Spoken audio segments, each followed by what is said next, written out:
Hello, everybody, and welcome back to another episode of Adoptions from the Heart TV. I'm your host, Amanda Aliberti.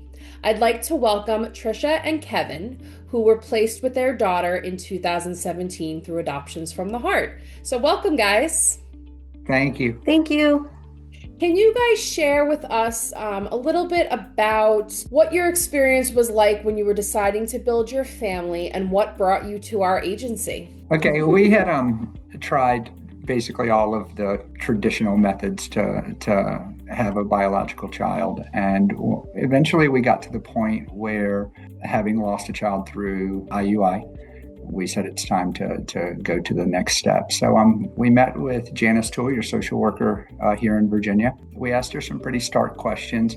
And what actually drew us to Adoptions from the Heart was so many things had gone wrong for us, and we figured things always would. And we didn't know what a disruption was, but we knew that we were going to have a disruption. And when Adoptions from the Heart said that if there's a disruption, we're going to take care of that. We're going to leave you on the list. And we were very relieved to hear that. In the end, we didn't have a disruption, thank goodness. But that specific attribute was what pulled us to Adoption from the Heart. We had gone to other information sessions with other agencies. Adoption from the Heart stood out to us, for both of us. When searching at other places, one of us might have liked one thing about one, but then the other one, there was just some things that just didn't click. And for us, there's just things for us that clicked with Adoption from the Heart. I appreciate you sharing that. I was actually just on an intake call today for a prospective adoptive parent that's just at the beginning stages of doing their research. And one of the things we spoke about was a potential disruption. So, Kevin, I think it's great that you point that out. People don't like to talk about money and kind of what happens if a potential situation falls through and adoption's not the outcome, or placement rather is not the outcome. But it's important that people know that information for a variety of reasons. What type of support does the agency provide if the birth parent changes their mind? What happens financially to the money that you had put out for that potential match? For us here at the agency, it is something that would be reimbursed to the family or potentially held as a credit for your next situation. Again, it's a very hush-hush thing that people don't want to talk about, but we're very transparent at the agency, and that first phone call you make to us, we want to go through the fees and make sure we put all that out up front. And Trisha, I think you hit on a good point of sometimes it's just a matter of how you connect, whether it's with the agency's values or mission or the staff, but you want to know that they're in your corner and you feel comforted that you have a team behind you. So I appreciate you both in sharing that. What was your philosophy initially on open adoption, and what was your hope and expectation? So, good question. I understood the purpose behind it. I was nervous at first, I think, because I was not educated enough in understanding. My mind was more on what old school thinking would be about it, or just not having enough knowledge. So thankful for the process that the agency had us go through for us to learn along the way what it entailed. One of the things we learned from this, Amanda, is that I don't know if anybody intended. Our pediatrician is an adoption specialist, an adoptive parent herself. And one of the things she said was, because of the open adoption situation, birth mother gave us a full family history through 2 or 3 generations. And when we showed that to the pediatrician, she was like, you have no idea what a gold mine this is, that you have 50% of her biological family history. So that's a huge benefit that probably isn't going to show up in any marketing or any meetings or anything like that. But, we've got 50% of her bio, and that's huge. I felt, as I was learning through the process, again, there was so much learning on our end, but for me personally, learning that it's not about me, it's about our daughter, and she's going to need this information. She's going to need this opportunity to have this availability, to have it be open like this. What's almost beautiful in some ways, that not only at the beginning it's set this way, but as she gets older, how it continues to grow, and knowing she sees us now writing these letters. She's in the process of selecting the pictures. What I witnessed with that today, I did not imagine that when we started way back when. So good for her to see it, and also for the birth parent as well. Yeah, and again, I commend you guys for your transparency because it is scary and overwhelming, especially at the beginning. I think most folks come to us with an understanding that open adoption does ultimately benefit the child. Medical purposes, first and foremost, right? You're able to access medical history, or at least some level of their medical history, and then potentially ongoing medical history, so that if anything happens in birth family, they can pass that information along to us and then to you, to have that medical background for a child as they grow up. But on top of that, this idea of having a connection to birth parents, it sounds great in theory, but what that looks like can sometimes be overwhelming, scary, challenging, right? Nobody knows each other. You haven't built any level of trust. So it's hard to envision what that's going to feel like and what that's going to be, because this is most certainly not a co-parenting situation. And sometimes folks confuse the two. Fast forward to you guys getting the call. How long did you wait in the process before you were ultimately matched? Our process went 19 months. That was from approval through placement. So, with making the profile and all of that, well over 2 years. We got the call on a Thursday and we're told to be in Chesapeake on Friday. We had nothing. We went and bought a car seat and a couple of onesies and books. Right. And we literally spent time on I-64 in a rainstorm on the way down trying to think of girls' names. So we had, I guess, mathematically 20 hours notice, I guess. And we met Victoria at the agency at noon the next day. And we were thrilled because with it being in Virginia, it meant we have one set of state laws to deal with. And we still go back to Chesapeake at least once a year. We'll try to go to the picnic and go by the agency. We visit the Ronald McDonald House where we stayed when she was in the hospital.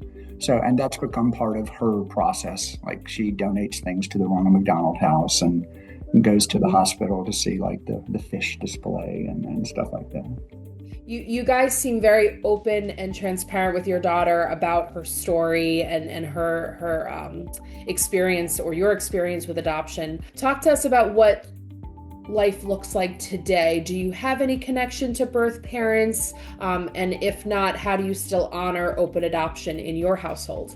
Currently, we have not heard from her maybe 2 years or so. But we had been hearing from her. So it's been on and off, but currently we're not. She has been able to meet someone, start a family for herself as well. We do know she is in that early stage of other kids. So, we can relate to that. So we can understand the fact that we may be able, she maybe not, this is the time for her to be reaching out, don't know. I will say that we're always hopeful that we will hear and that it could come in stages, right? That it may not be something that's always consistent. We still send pictures and letters twice a year. We're committed to twice a year. And we close every sentence, every letter with, if you're interested in meeting, notify the agency and we'll work it out. And again, we're just a few hours away, so we could spontaneously do that with a great deal of ease. Kaylin has seen pictures of her birth mother and her birth mother's kids. And she'll sometimes ask questions, usually randomly, usually with no warning, like driving home from school or something like that. Something we've done for Kaylin regarding her birth family is she has two middle names, and her second middle name is her birth mother's name. And so she carries that with her. And actually, she had a conversation with me yesterday or day before when we were headed for school. And she was like, if I weren't adopted, would I have that second middle name? And I was like, well, probably not. And she was like, I like the second middle name. My name sounds better with it. It's like, okay, well, it's not going anywhere. And that was something for us, waiting for that day when the phone call would come. Of course, we wanted it to happen. But like Kevin said earlier, all we knew was disappointment with starting a family leading up to this. So we were not ones to be, let's go ahead and get a room decorated. Let's start thinking of names if it's a boy or if it's a girl. For us, we did our part and we knew we're out there in the books and we wait. I guess it was for us to kind of protect us from the hurt. Sure enough, as we were driving that morning, heading down to the hospital, or first to the agency and then to go to the hospital, we're thinking of names. But it wasn't until we were at the agency and they shared already the information from the birth mom. There was a letter that she had written for our daughter. We can share with her at some point. And then a little bit, I think it was in that time period, have you guys thought of names? And we looked at each other and we said, we're going to want to honor that she has the birth mother's name in there. Wow. What a beautiful story.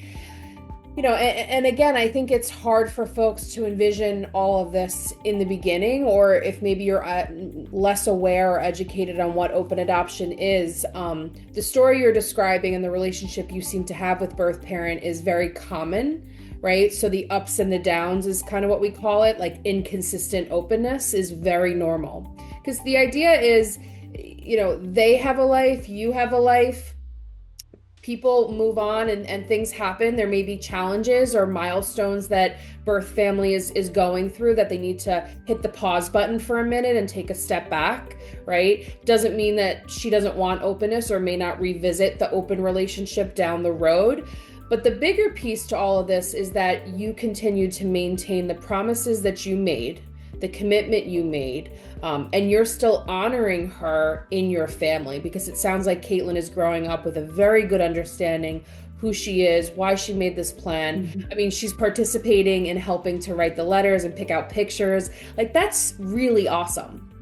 Well, we've kept a copy of every letter that we have sent since the beginning, because we want to at some point give those to her, and so that she can look back from the very first letter that we've done, what we have written over the course of time. If she's interested, she might be like, this is really boring. This is dumb. No, I mean, I think that's a great idea. We often encourage families to keep copies of everything that they're sending as like this memory of what they've been through in terms of the open adoption, and keeping it all together in a certain space or box or whatnot that you can give your child as they grow up can be another way for them to physically touch and hold and be a part of their birth story. Because not all birth parents have the opportunity to want to participate for a variety of reasons that are things that are going on in their world, right? But they knew that by making this plan, that was enough. Choosing the right family, making sure their child had the best future that they wanted, that was enough for them. And we were respectful of that. But again, I think the piece with you guys is that you still carry the philosophy of open adoption, even though you don't have maybe as much contact as you would want, or maybe others may have, but you still respect it and you incorporate it into your lives. Well, one thing that we understand is that she made us parents, and that's forever. Yeah. And like I said, that when she wrote the letter to her daughter and we're reading it in the agency, the selfless act that she did, she was making sure that her daughter was going to get to have a situation that she truly wanted her to have with growing up and opportunities and whatnot. And so we just found such respect. And like I said, we just wanted to honor who she is, and not just because of at that moment, but forever, because we're parents forever. Yeah. And I mean, we've done a lot of connecting with birth parents who maybe choose to not want as much openness. We have a support group here at Adoptions from the Heart, and there are women in that group that come consistently. But for them, they've chosen not to have as much of a connection because it's too emotional for them. But they say all the time, it doesn't mean I love my child any less. I still get the pictures and letters, but that's enough for me. It's too much for me to want to engage because it's just too hard on them to have that contact. And it reminds me that it's important for folks to remember that piece when they're going through becoming a parent. And the fact that you can still look at it as a sacrifice and something that led to you becoming parents, even years later, is something to really respect and honor. Yeah. Anything that you would like our community to know, something about your experience or journey that could be helpful to others? A question we get a lot when we go to Adoption from the Heart's functions is how long did it take, and did we get discouraged? And we did get discouraged. And I think Trisha would be okay with me saying it. At some point, she was ready to give up. And I was like, look, we're on the list. They're not going to take us off the list. We kind of stopped paying a lot of attention to emergency placements because some of them we'd say we consider that, and some of them we'd say no, we didn't want to do that. And every couple should do what they're comfortable with in that regard. But every time we enter an emergency placement situation, we were sure we were going to be chosen. And of course, we never were. In the end, we were the longest waiting couple that met the profile. And theoretically, that will happen to everybody eventually. So if you've been doing it for 19 months, 25 months, be happy for other couples when they get the emergency placements, but your day's going to come. The only thing that's going to be different is you're going to be a little bit older and a little bit more tired.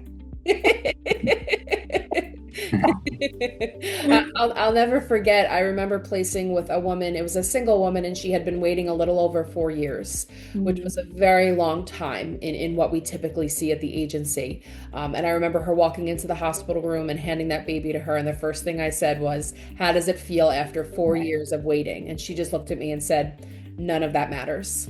Yeah. Like all that time of waiting, all that I went through, all of the moments of like, will this happen? It's all right out the door, and it is fully worth what I'm going through right now and the experience of seeing this baby and knowing that this is my forever child. So I carry that with me a lot when I'm trying to counsel folks who are struggling and going through the wait period, because it is hard.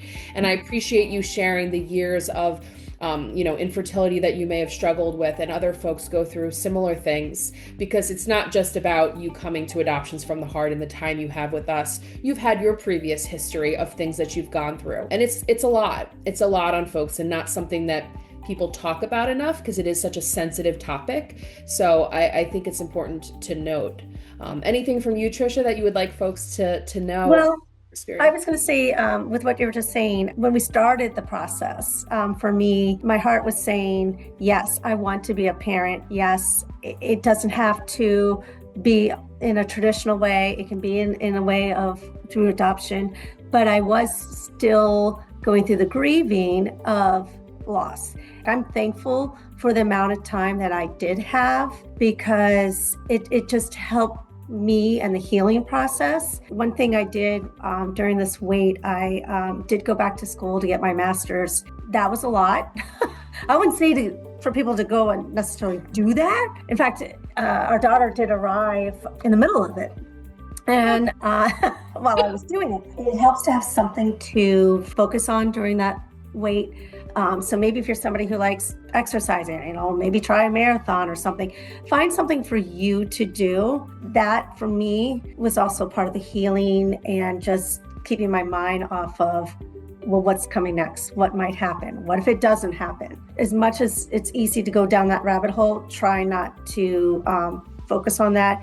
Give yourself opportunities for you to do something that you want to do, because guess what? When that kid shows up, those days are gone. No, I mean, you bring out a really good point. I think using that time in a proactive way is really smart. Whether it is doing something for yourself, or maybe using that time to properly plan, right? So maybe doing more trainings or education on a variety of topics related to parenting, or going back to school sounds like a very good thing in theory, but that's a lot of work. Good for you. It was something that I had wanted to do. Yeah. So I figured this is the time to do it. Totally. And just recognizing that everything happens in the time it's supposed to happen, right? So like, you have to go through that in order to get to the point of a child becoming your forever child, right? So instead of looking at it as a drag of like, oh, I have to wait a year, 2 years, 3 years, whatever it is, knowing that that time is being put there for a reason, use it to your advantage, right? To do whatever you got to do, because it will ultimately come. As Kevin said, the way our program is designed, you will eventually be placed with a child. It's just a matter of when. That's how, it works here at our agency. So I just appreciate you guys being so honest and transparent about your story. I know it's very helpful for folks to hear directly from people who have been through it.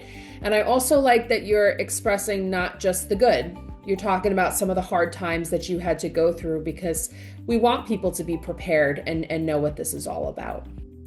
Thank Well, you. Thank you. Yeah, thank you so much for being here. I wish you and your family a beautiful future. Keep doing what you're doing. I have high hope that eventually Caitlin's birth parent may come back around to have that connection. Caitlin sounds like a wonderful little girl, and we appreciate you. Thank you. Thank you. We appreciate you. Thank you so much, guys, for tuning in, and we will see you in later episodes here at Adoptions from the Heart TV. Hey guys, if you are enjoying the content here at AFTHtv, please subscribe and hit the bell.